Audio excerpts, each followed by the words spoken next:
정채봉 시인이 쓴 세상사라는 시가 있습니다. 울지마 울지마, 이 세상에 먼지 섞인 바람 먹고 살면서 울지 않고 다녀간 사람은 없어. 세상은 다 그런 거야. 울지 말라니까. 사람이 한평생 살면서 울지 않고 살 수 있을까요? 슬프고 울 때 누가 다가와서 울지마 울지마 하면서 위로해 주면 위로가 될 수 있죠. 그래서 사람들은 힘든 인생길 가면서 나를 위로해 주는 사람이 있으면 좋겠다 생각합니다.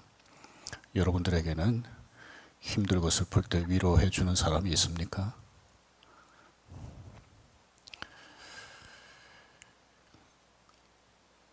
사람들이 우리에게 분명히 위로자가 될 수 있습니다. 나는 때로 내가 슬프고 힘들 때 울지마 울지마, 울지 않고 다녀간 사람은 아무도 없어. 세상은 다 그런 거야. 이렇게 말을 할 때 위로가 되기보다는 되려 상처가 될 때가 있습니다. 오히려 더 마음을 아프게 할 때도 있습니다. 하지만 하나님의 위로는 사람들의 위로와 다릅니다. 구약 성경을 보면 장차 하나님의 아들 메시아가 올 텐데 이 메시아는 죄로 상한 사람들의 마음을 위로하실 것이다 라고 하셨습니다. 반복해서 선지자들을 통해 위로자를 보내시겠다고 하나님이 말씀하셨기 때문에 이스라엘 백성들은 하나님이 보내실 위로자를 기다렸습니다. 누가복음 2장 25절을 보십시다. 시몬이라고 하는 예루살렘에 살고 있는 사람이 의롭고 경건한 사람인데 무엇을 기다렸습니까? 이스라엘의 위로를 기다렸습니다. 이스라엘의 위로, 하나님이 보내실 위로자 예수님을 기다렸는데 예수님이 이 땅에 오셨습니다. 그리고 이 시몬은 그 예수님을 만났습니다. 예수님을 이 세상의 위로자로 하나님이 보내셨는데 하나님은 어떤 분이실까요? 하나님도 위로자이십니다. 하나님께서 백성들을 위로하시기 위해서 위로자 예수님을 보내셨는데 이 예수님이 십자가에서 죽으셨다가 부활하신 후 성천하시면서 성령님을 보내주셨습니다. 성령님을 다른 보혜사다 이렇게 표현합니다. 보혜사란 말 속에는 위로자라는 말도 있습니다. 그러니까 성령님이 이 땅에 오신 목적이 여러 가지가 있는데 그 중에 하나는 하나님의 자녀들을 위로하기 위해서 오셨습니다. 오늘 저와 여러분들이 인생길을 가면서 나를 위로해 주는 사람이 없다 이런 생각을 하면서 더 외로울 때가 있을 수 있죠. 설사 위로해 주는 사람이 없다 하더라도 우리에게는 위로자가 계십니다. 누굽니까? 성부, 성자, 성령 하나님이 우리를 위로해 주십니다. 하나님은 어떤 사람을 위로하십니까? 애통하는 자는 복이 있나니 그들이 위로를 받을 것이라 그랬습니다. 애통하는 자가 복이 있다고 그랬습니다. 그런데 여기 보시면 무엇 때문에 애통할 때 내가 위로하겠다 이렇게 말씀하지 않았어요. 그냥 애통하는 자가 복이 있다 이렇게 하셨습니다. 이 말씀을 누구에게 하셨습니까? 지난주에도 강조했습니다마는 제자들에게 하셨습니다. 하나님의 자녀들에게 하신 말씀입니다. 뭘 우리에게 생각하게 합니까? 하나님의 자녀들도 이 세상에서 애통할 일이 있다는 거죠. 크게 보면 두 가지입니다. 하나는 하나님의 자녀로서 이 세상에서 살아가는 동안 하나님의 돌봄을 받습니다. 하지만 여전히 인간의 한계성을 가지고 살아가잖아요. 그래서 이런저런 고난을 당할 수 있습니다. 이럴 때 그리스도인도 애통할 수 있습니다. 또 다른 한 경우는 이렇습니다. 이 세상에 그리스도인이 아닌 사람들은 예사로 그냥 보고 지나가는 일들도 그리스도인이기 때문에 그냥 지나가지 못하고 애통할 때가 있습니다. 이렇게 하나님 앞에 애통할 때 하나님이 위로해 주십니다. 좀 더 구체적으로 그리스도인은 언제 애통하게 되는지 보십시다. 시편 119편 136절을 읽겠습니다. 그들이 주의 법을 지키지 아니하므로 내 눈물이 시냇물같이 흐르나이다. 하나님의 백성이면서도 하나님의 말씀대로 살지 않는 것 때문에 시편 기자는 눈물이 시냇물처럼 흘렀다고 그랬습니다.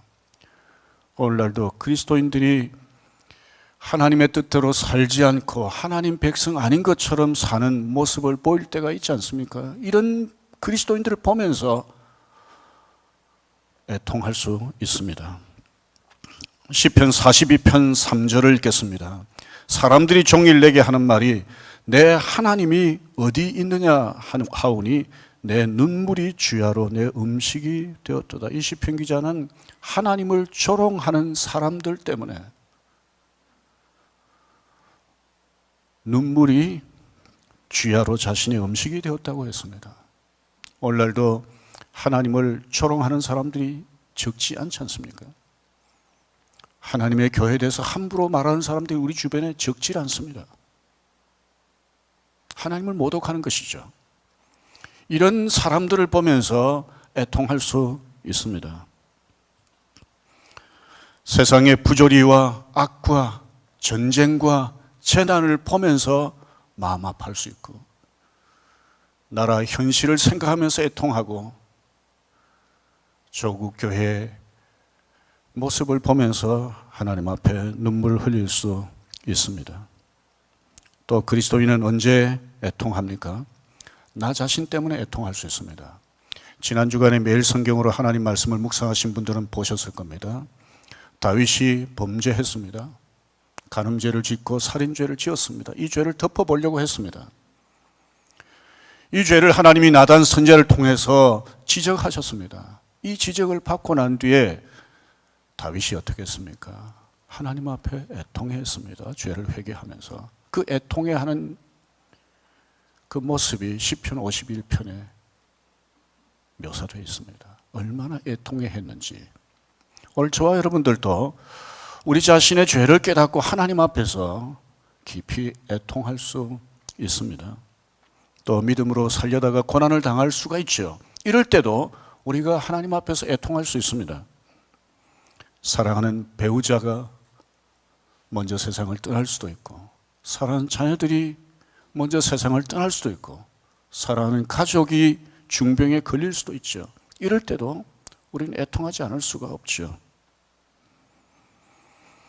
또 자신에게 심각한 병이 들었을 때도 애통할 수 있습니다. 이렇게 애통할 때 하나님은 위로해 주십니다. 이사야에 기록된 히스기야 왕에게 일어났던 이 사건은 애통하는 자는 복이 있나니 그들이 위로를 받을 것이라는 주님의 말씀이 참되다는 것을 보여주는 좋은 예입니다. 히스기야가 어떻게 애통했는지 보십시다. 1절입니다. 그때에 히스기야가 병들어 죽게 되니, 히스기야는 25살에 유다 왕이 되었습니다. 14년 통치한 후 39살에 병이 들었는데 무슨 병인지 알 수 없지만 낫질 않았습니다. 생각해보면 왕이었으니까 요즘으로 치면 최고의 의사에게 가서 치료받았지 않았겠습니까? 낫질 않았습니다. 어느 날 하나님이 보내신 이사야 선지자가 히스기야 왕에게 왔습니다.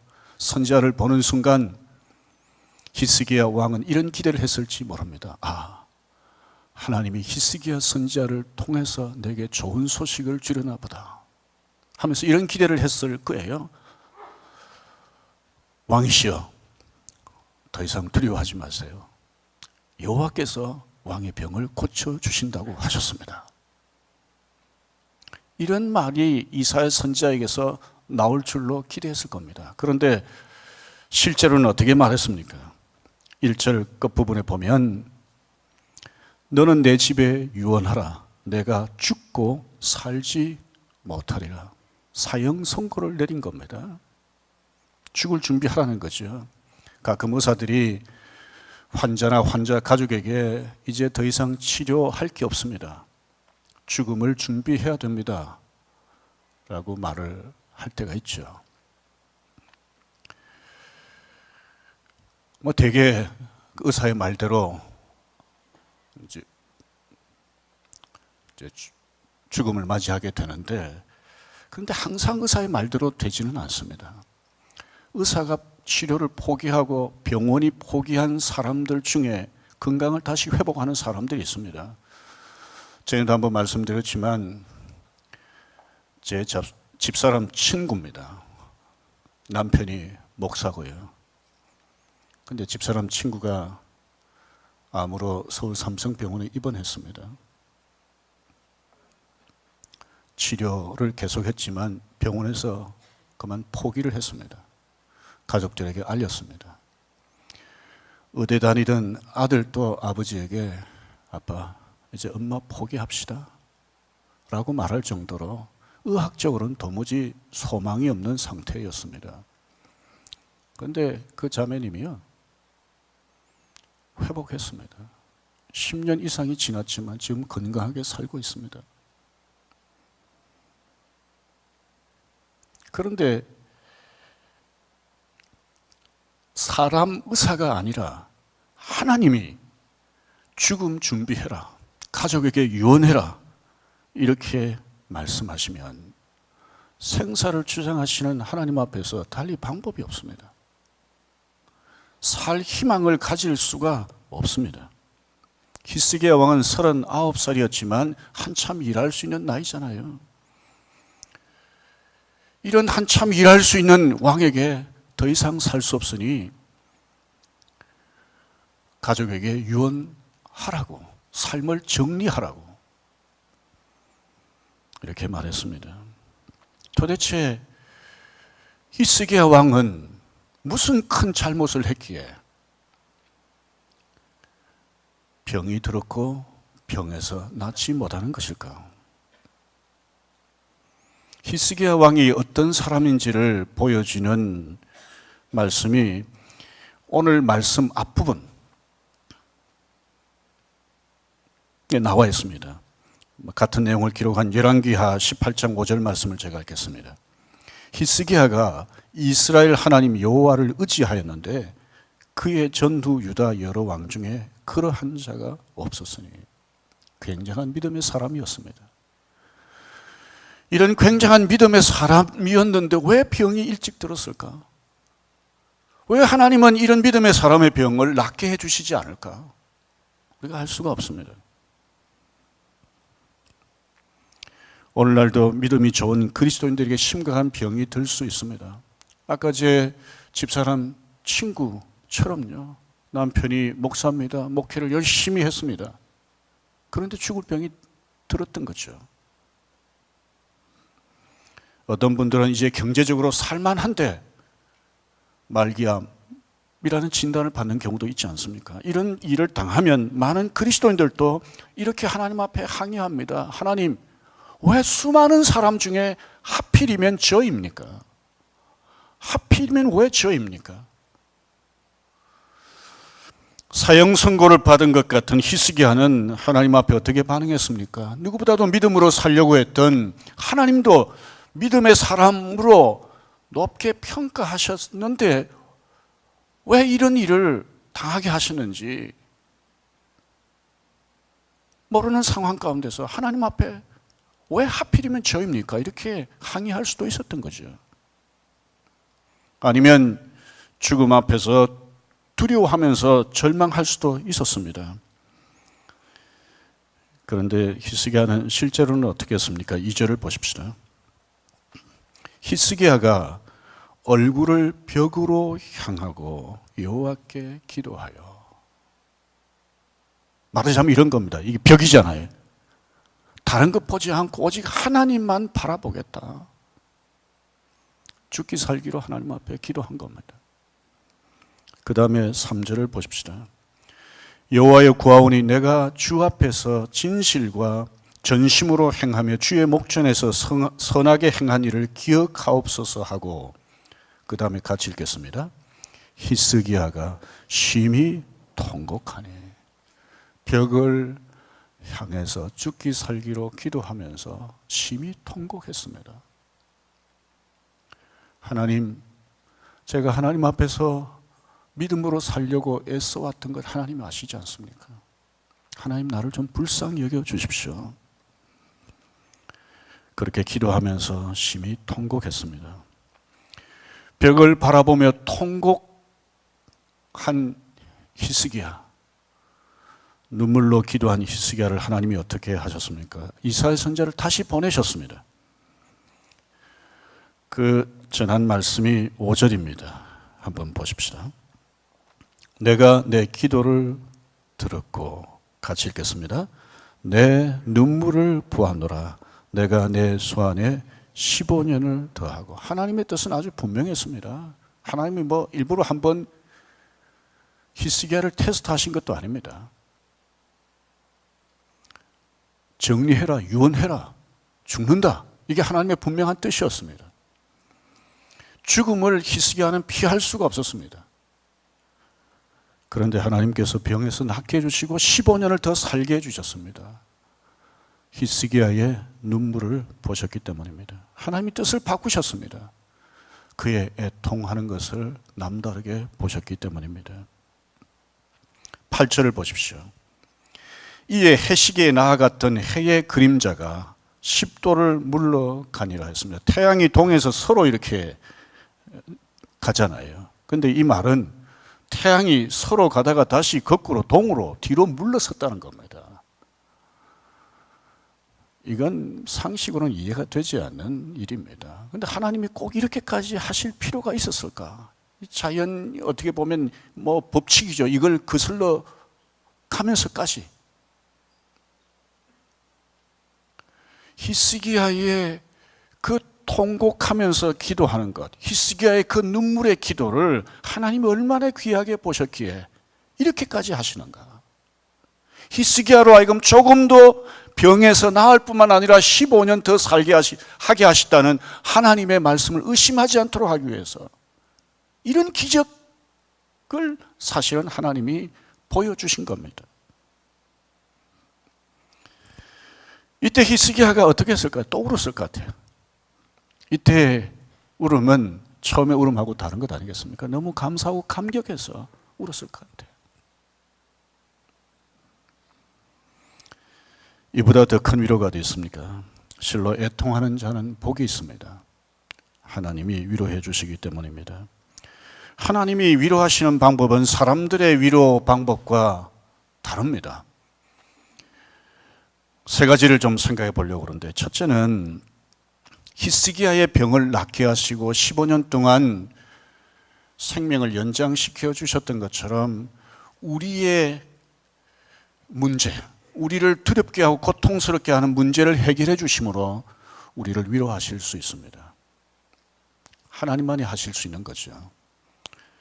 두 번째는 우리를 힘들게 하는 문제는 그대로 있지만 우리로 하여금 하나님 때문에 위로를 받게 하십니다. 우리가 잘 아는 시편 23편 4절을 보십시다. 내가 사망의 음침한 골짜기로 다닐지라도 해를 두려워하지 않을 것은, 같이 읽겠습니다. 주께서 나와 함께 하심이라.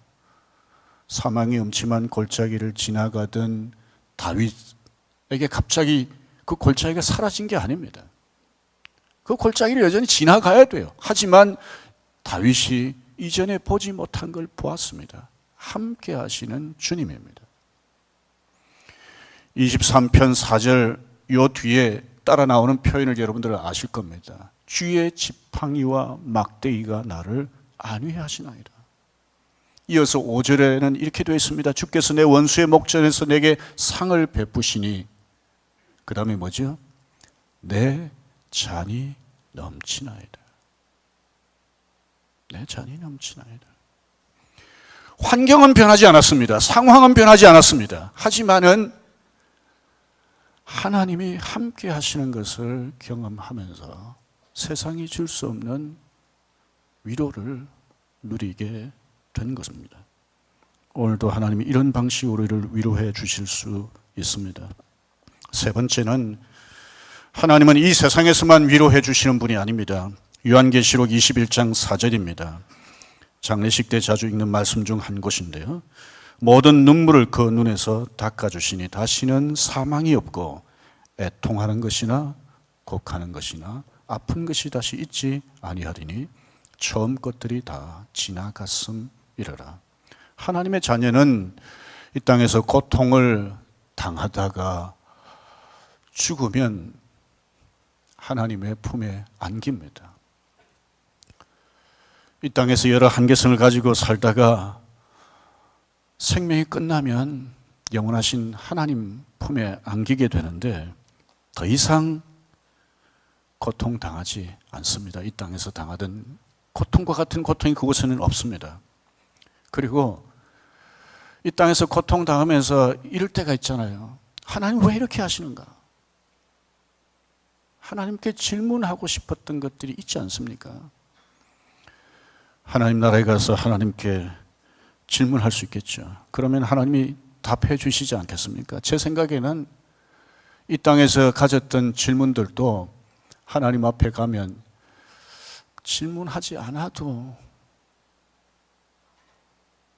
하나님이 우리로 하여금 이미 답을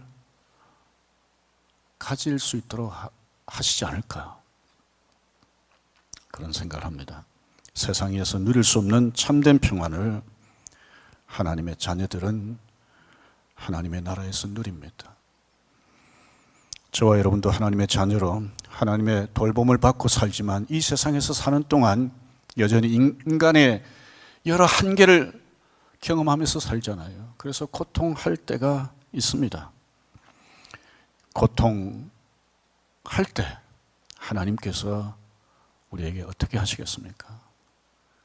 믿음으로 살려고 애쓰다가 힘들 때, 너무 이런저런 고통스러운 일들이 나를 너무 힘들게 할 때, 하나님 앞에 부르짖으면서 눈물 흘리고 애통할 때 하나님이 어떻게 하시겠습니까? 위로해 주시지 않겠습니까? 하나님이 위로해 주신다고 생각하고 하나님 앞에 힘든 상황 가운데서 마음을 쏟아놓으며 통곡해야 합니다. 특별히 애통할 때 예수님을 생각해야 합니다. 히브리서 4장 15절을 보십시다. 우리에게 있는 대제사장은 우리의 연약함을 동정하지 못하실 리가 아니요 모든 일에 우리와 똑같이 시험을 받으신 이로되 죄는 없으시니라. 예수님이 어떤 분이신가 우리에게 말씀합니다. 우리와 똑같이 인간의 몸을 입고 이 땅에 오셨습니다. 여러 유혹을 받으셨습니다. 고난을 당하셨습니다. 특별히 복음서를 보면 예수님이 우셨다는 표현이 나옵니다. 히브리서 5장에는 심한 통곡과 눈물로 하나님 아버지께 기도했다고 되어 있습니다. 자신을 위해서 우신 게 아닙니다. 연약한 가운데 고통 겪고 있는 인간들을 생각하시면서 죄 때문에 고통당하는 인간들을 생각하면서 예수님이 우셨습니다. 우리가 애통할 때 십자가에 달리셨던 그 예수 그리스도께서 나와 함께 우신다는 것을 생각했으면 합니다.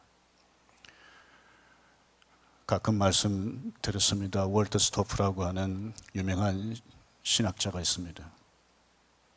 자기 아들이 27살에 등반사고로 죽었습니다. 믿음이 흔들렸습니다. 다른 사람의 위로의 말이 위로가 전혀 되질 않았습니다. 그런데 예수 그리스도의 십자가에 달리신 예수 그리스도를 생각하면서 비로소 위로를 얻을 수 있었습니다. 그리고 이렇게 표현했습니다. 자기가 아들을 잃은 후에 하나님 앞에 울 때 그 예수 그리스도께서 자기와 함께 우셨다고.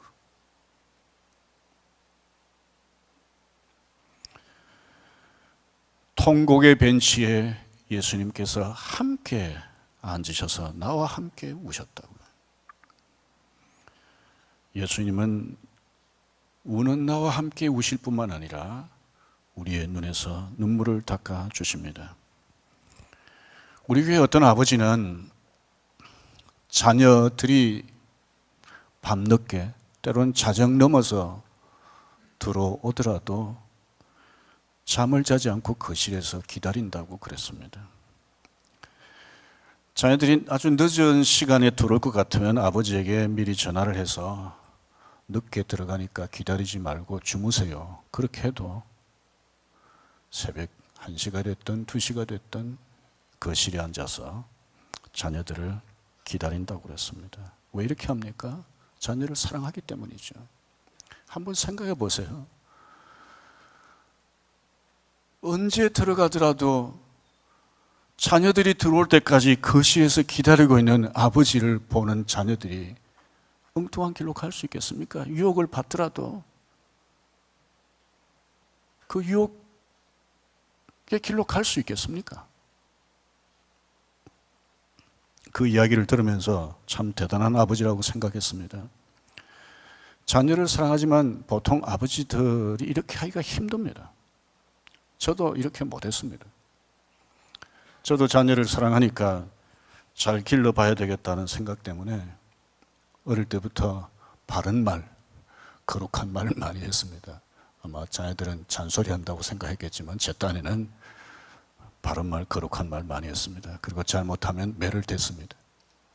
큰아이가 중학교 3학년이 될 때 특별한 계기가 있어서 그때부터 매를 대지는 않았지만 어쨌든 잔소리는 계속했습니다. 제가 목사니까 오죽 거룩한 말, 바른 말 잘 하겠습니까?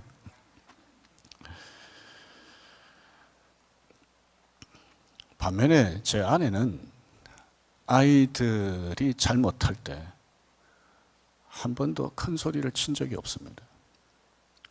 아이들이 너무 좀 큰 잘못을 했다 이런 생각을 하면 그냥 아이 앞에서 울었습니다. 그리고 물론 새벽에 나와서 하나님 앞에 울기도 하고요.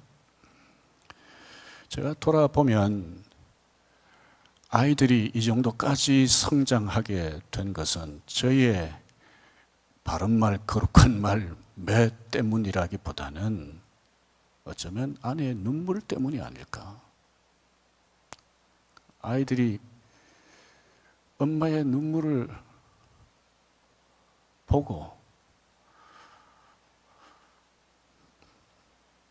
계속 엉뚱한 길로 갈 수 있었을까 그런 생각을 하고요. 또 하나님도 집사람의 그 눈물을 보고 아이들에게 긍휼을 베풀어 주시지 않았나 그런 생각을 합니다. 오늘 이 자리에 부모님들이 많이 계십니다. 자녀를 잘 양육하고 싶습니다. 그런데 자녀 양육이 어떻습니까? 쉽습니까? 여러분 어떤 때는 자녀들이 정말 바르게 잘 자라고 싶어서 정말 사랑으로 최선을 다해서 자녀들을 위해서 뭘 해주고 싶습니다. 아까 예를 들었던 그 아버지처럼 자녀들이 나쁜 길로 가지 않도록 하나님 뜻대로 살도록 그렇게 할 수도 있고요. 어떤 분들은 다른 식으로 자녀들을 위한 부모로서의 귀한 역할을 감당하기 위해 애를 쓸 수도 있습니다. 그런데 어떤 데는 자녀들이 엉뚱한 길로 갈 때가 있지 않습니까? 마음 아픈 일을 할 때가 있지 않습니까? 자녀들이 어려운 일이 생길 때가 있지 않습니까? 이럴 때 부모로서 무력을 느낄 때가 많습니다. 자녀를 위해서 할 수 있는 게 별로 없구나라고 하는 것을 절감할 때가 있습니다. 이럴 때 어떻게 해야 되겠습니까?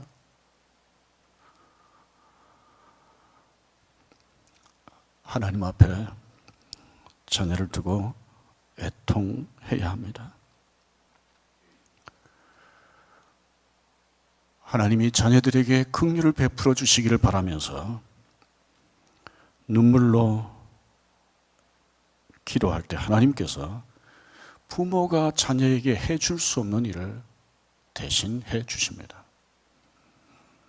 히스기야에게 은혜를 베풀어 주신 것처럼 은혜를 베풀어 주십니다. 로마서 12장 15절입니다. 즐거워하는 자들과 함께 즐거워하고 같이 읽겠습니다. 우는 자들과 함께 울라. 이 말씀은 저에게 질문합니다. 얼마나 우는 성도들과 함께 우는가? 여러분들은 어떠십니까? 우는 성도들과 함께 얼마나 우십니까? 오늘 우리가 살아가고 있는 이 시대, 눈물이 필요한 시대입니다. 애통할 일이 한두 가지가 아닙니다. 그런데 예수 믿지 않은 사람들도 애통하지 않습니다.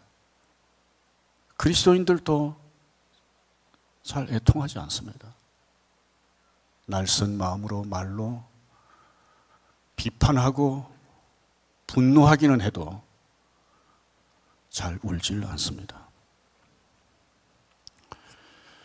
오늘 하나님 앞에서 애통하는 자가 복이 있다는 이 말씀을 생각하시면서 애통하는 저와 여러분들이 되었으면 합니다. 나의 죄를 생각하며 애통하십시다. 나의 문제를 앞에 두고 애통하십시다.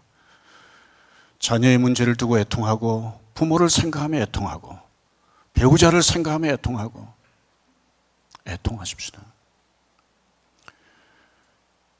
다음 세대 교사로 섬기는 분들은 아이들을 생각하면서 애통하고 울고, 자녀들을 섬기는 우리 교사들은 그 아이들과 그 가족들을 생각하면서 울고, 이 땅에 교회를 생각하면서 울고, 이 땅에 부조리를 생각하면서 울고, 이 땅에 힘든 사람들을 생각하면서 울고 우십시다. 이렇게 애통할 때 히스기야의 눈에서 눈물을 닦아주시고 자비를 베풀어 주셨던 것처럼 놀라운 은혜를 베풀어 주실 것입니다. 애통하는 가운데 하나님의 위로를 경험하는 저와 여러분들이 되기를 주의 이름으로 축원합니다.